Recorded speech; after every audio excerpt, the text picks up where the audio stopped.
I flew home early to surprise my best friend after a year abroad. I wasn't ready for how she greeted the moment I saw her standing in the doorway. My suitcase slipped from my hand. For a second, I couldn't breathe. A year. 12 long months overseas. Hundreds of messages, endless video calls, countless nights missing home. And now, after secretly flying back to Chicago 2 weeks earlier than planned, I was finally standing in front of the person who had meant more to me than anyone else for most of my life. But the way Rachel greeted me was something I never could have imagined. Before we begin, if you believe in kindness, forgiveness, and second chances, please take a moment to like this video. Comment where you're watching from, share it with someone you care about, and subscribe to the channel for more emotional stories that touch the heart. The year before had been one of the most exciting and difficult years of my life. My name is Nathan, and at 28 I had accepted a work opportunity in Germany that felt too important to refuse. It was the kind of chance people dream about for years. Better pay, international experience, a fresh start. The only thing that made leaving difficult was Rachel. Rachel and I had been best friends since middle school. We grew up on the same street, in a quiet neighborhood outside Chicago. We survived awkward teenage years together, celebrated graduations together, and helped each other through heartbreaks and disappointments. Everyone assumed we were dating. We weren't, at least. Not officially. Life has a strange way of keeping certain feelings hidden beneath years of friendship.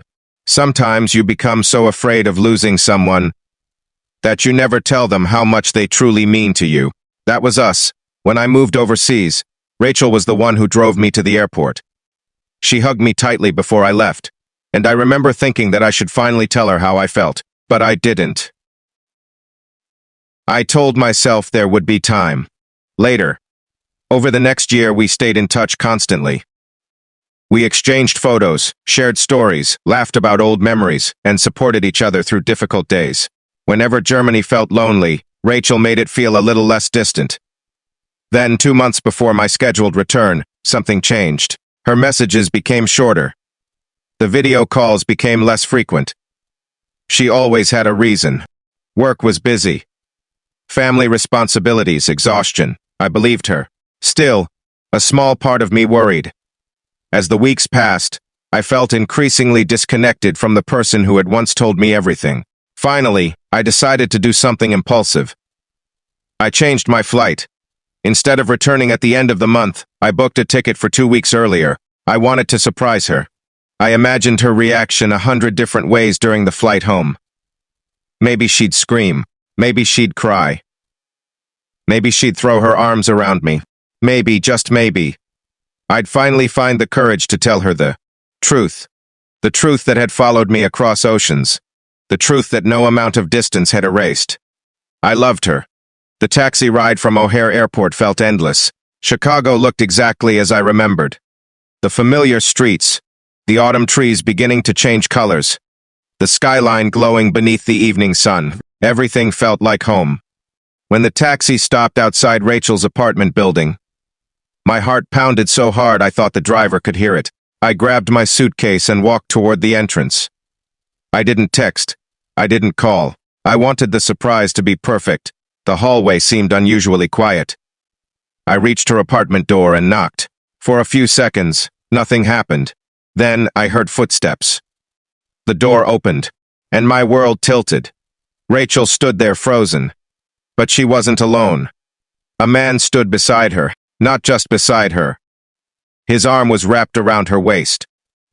And before either of them could say a word, I realized I had interrupted a moment that wasn't meant for me. The shock hit me like a physical force. The excitement from the entire journey evaporated instantly. The future I had secretly imagined disappeared in a heartbeat. Rachel's eyes widened with disbelief. The man looked equally surprised. For several seconds, nobody moved. Nobody spoke. The silence felt unbearable. Then something unexpected happened. Rachel began to cry. Not polite tears. Not emotional tears. The kind of tears that come from carrying something heavy for far too long. I stood there confused, heartbroken, embarrassed, and completely unprepared for what happened next. Instead of introducing the man beside her, Rachel rushed forward and wrapped her arms around me. She held on tightly, almost desperately, as if she was afraid I might disappear. The man quietly stepped back, giving us space, and that's when I noticed something. Rachel looked exhausted. Her face carried a sadness I had never seen before. Her smile was gone. The vibrant, confident woman I remembered seemed buried beneath months of stress. Over the next hour, I learned the truth. The man was named Caleb.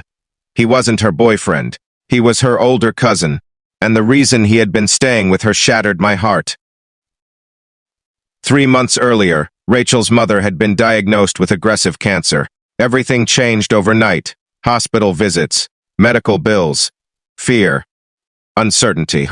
Rachel had spent every spare moment caring for her mother while trying to keep her own life together.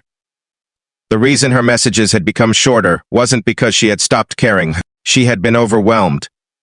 And she hadn't told me because she didn't want to distract me while I was building my future abroad.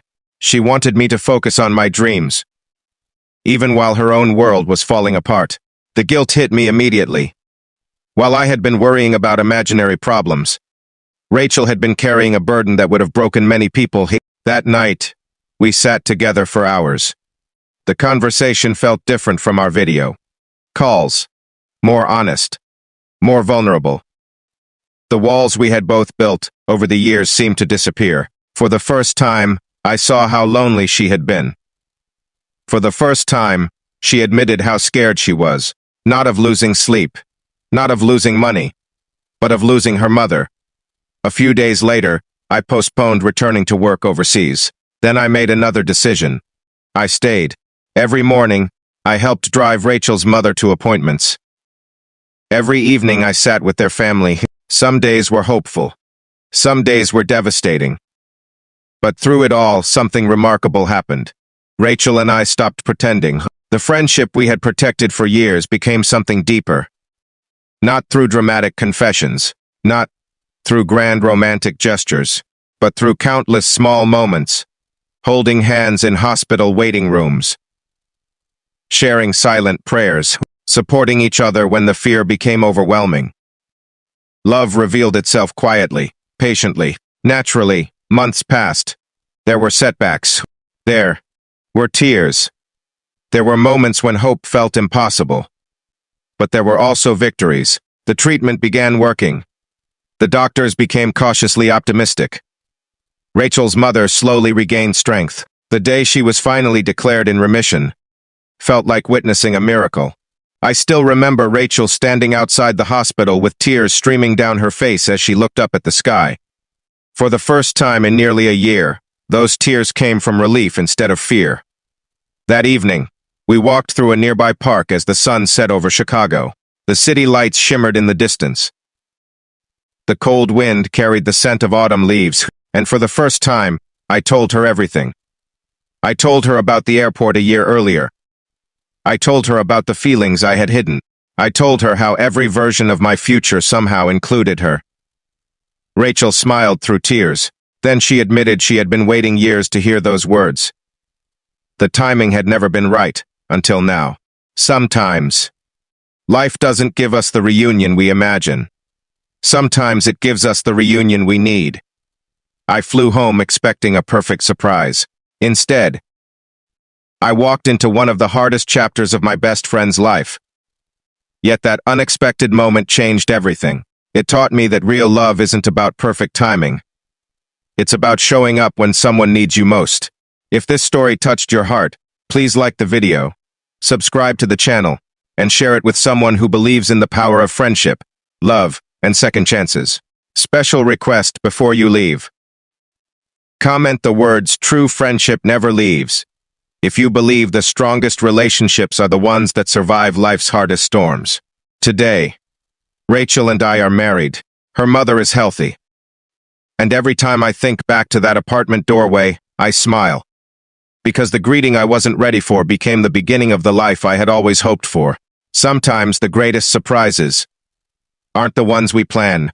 They're the ones that completely change our hearts forever. The end.